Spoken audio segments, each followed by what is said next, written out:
Welcome on into the Josh Reese Show. And today we're going to be talking about Bobby Brown and the contributions he gave to the Rockets this past season. As the finals are starting to wrap up, now we should start thinking about what was the Houston Rockets season. And I already talked about that in a video that I'll link in here, about the season that was for the Houston Rockets. But I figured we should start breaking down all the specific players and everything that they kind of contributed to the Rockets over the course of the season. And today we're going to start off with Bobby Brown. Don't worry, it won't be an insanely long podcast, video, however we describe these. But before we get into it, I do want to thank my friends over at Countryside Massage. They're a supporter of the Josh Reese Show. I am supporters of theirs. Go ahead and check it out.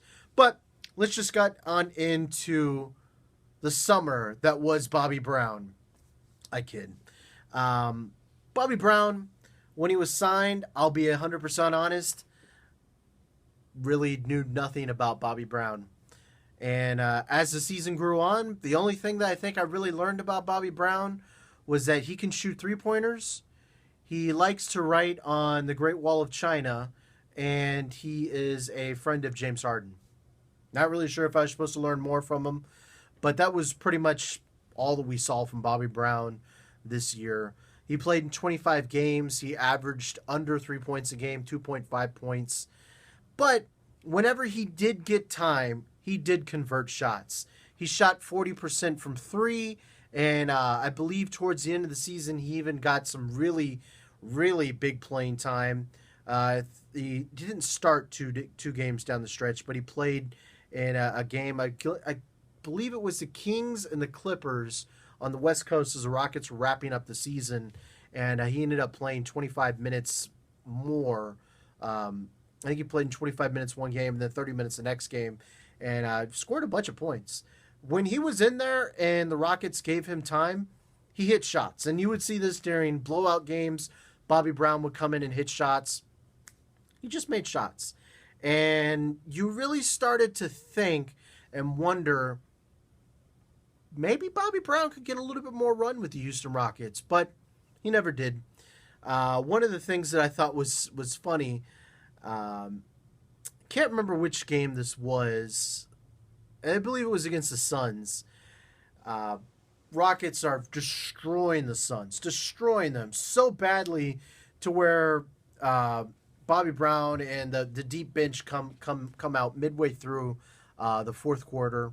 And after the game, Mike D'Antoni says, hey, you know what? Maybe if we put Bobby Brown earlier in the game, we might have had a 50-point quarter. Rockets were destroying him. And Bobby Brown, I think even on that level, Mike D'Antoni kind of acknowledged that he understood that Bobby Brown could shoot. But it just wasn't anything else. The Rockets had tons of guards, and you weren't going to play Bobby Brown over Lou Williams, over Patrick Beverley, over Eric Gordon. And it was something that I think was a point of contention for Rockets fans, because they always see something that's not being used, and they think, hey, maybe we should be using this guy. Why not? Come on now. People were asking for Kyle Wiltshire to be playing. So that just goes to show you. Bobby Brown, not an NBA player. There's a reason he had a 6-year hiatus from playing in the NBA. Played in CBA, a bunch of other leagues and stuff like that. He's 32 years old this season. Next season, he'll be 33. Not entirely sure the Rockets are going to bring him back. He's a restricted free agent. There's not going to be anyone that's out there that's begging for Bobby Brown's services. So that's pretty much it. Bobby Brown did not contribute very much to the Rockets. Not that that was his fault. It was just the Rockets had no need for Bobby Brown. He was deep depth.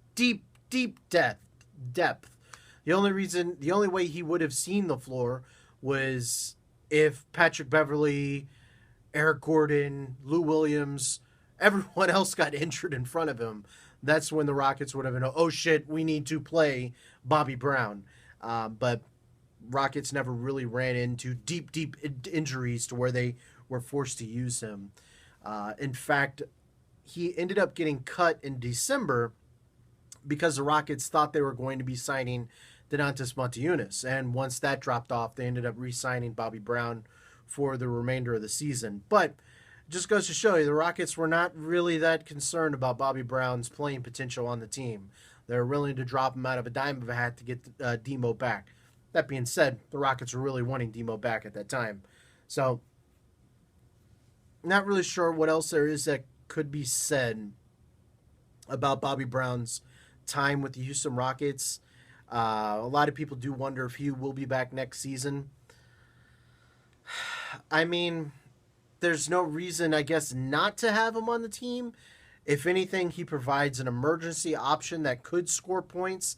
And there is that factor that he is friends with James Harden. So maybe that's also a factor in there. Like, hey, why not? I mean, he's the 15th spot on the roster is not something that's really going to concern Daryl Morey or Mike D'Antoni very much. It's not going to keep him awake, considering there's 3 or 4 more other guys in front of him that could be cut and they would lose no sleep over.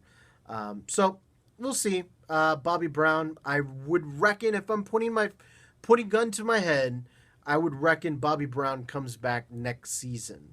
But I imagine it would be pretty much the same role.